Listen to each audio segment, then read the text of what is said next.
pleased to be here with funny man, actor, and man with fabulous hair, Seann Walsh. Hi Seann, great to meet you. Great to meet you. I've cut my fabulous hair. It's now short, fabulous hair. It's still fabulous, so thank you.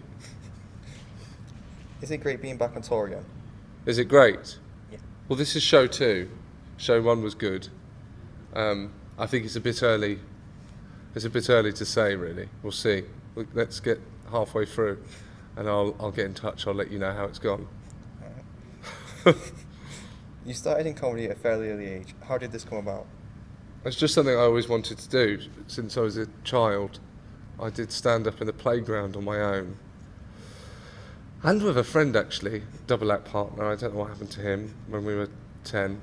We split up when we were 10 and went our own ways. And and so then I did there's a course, which is quite common now for people to do courses. And I did a course. And then I was trying to think of something other than saying the rest is history, but I can't think of. I'm not a great improviser. Was it difficult juggling a day job and a blossoming comedy career before going full time into comedy? Well, I didn't really have a day job. I had a sort of night job. I worked at a pub. And was it difficult? No, because I didn't really have a real. Like Din, the support, he's got like a day job and then comes and does that. I don't really know what that's like. I didn't really do it, so I don't.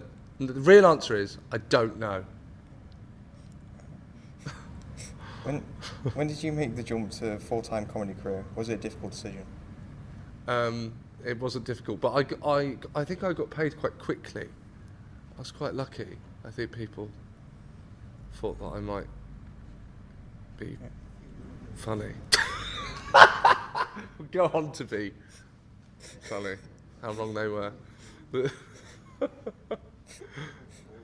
In more recent times, I see you've spoken more openly about the Strictly incident. Has this helped you cope better with your previous mental issues that came about because of it? I don't really ever enjoy talking about it, but I think certainly got a bit more perspective, I think, after the years, and I think that helps, a bit more clarity. And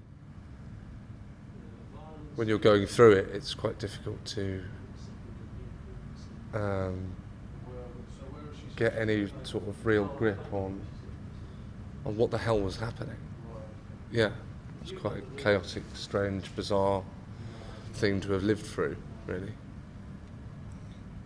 When you did Comedy Against Living Miserably, you were openly talking about mental health issues with other comedians who had similar feelings and experiences. Did you find this very cathartic? No. I do think talking is good. I think talking is obviously very important. It's a huge thing that Calm, Campaign Against Living Miserably, promotes. And I think that's good, and that certainly helped me. But I think that show was probably, for me, it was probably,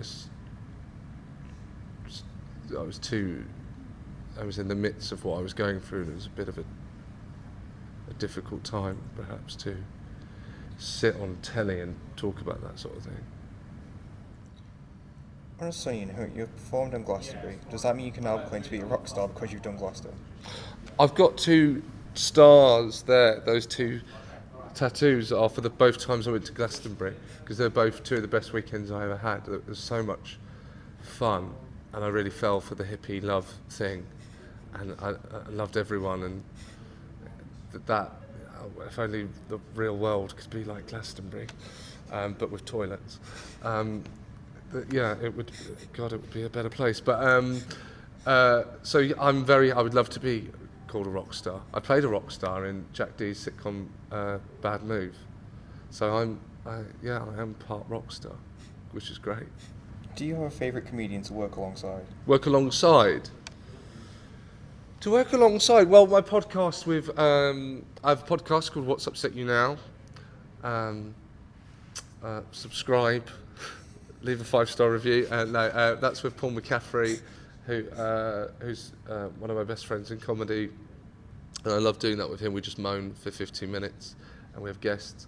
And I love working with Ramesh, who's one of my closest friends. And I'm sure I'm missing out loads of people. Mark Simmons, my God. Mark Simmons, who's an old double act partner of mine, who's done a couple of Mock the Weeks and stuff.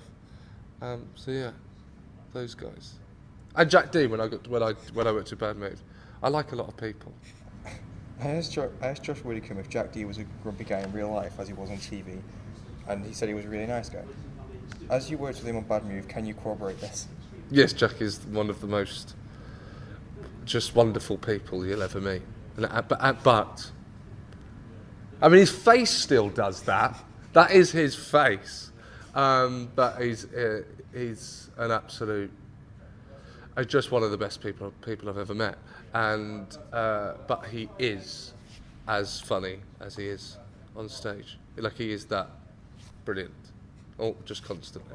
We think you'd be great on Taskmaster. Is this something you'd want to do?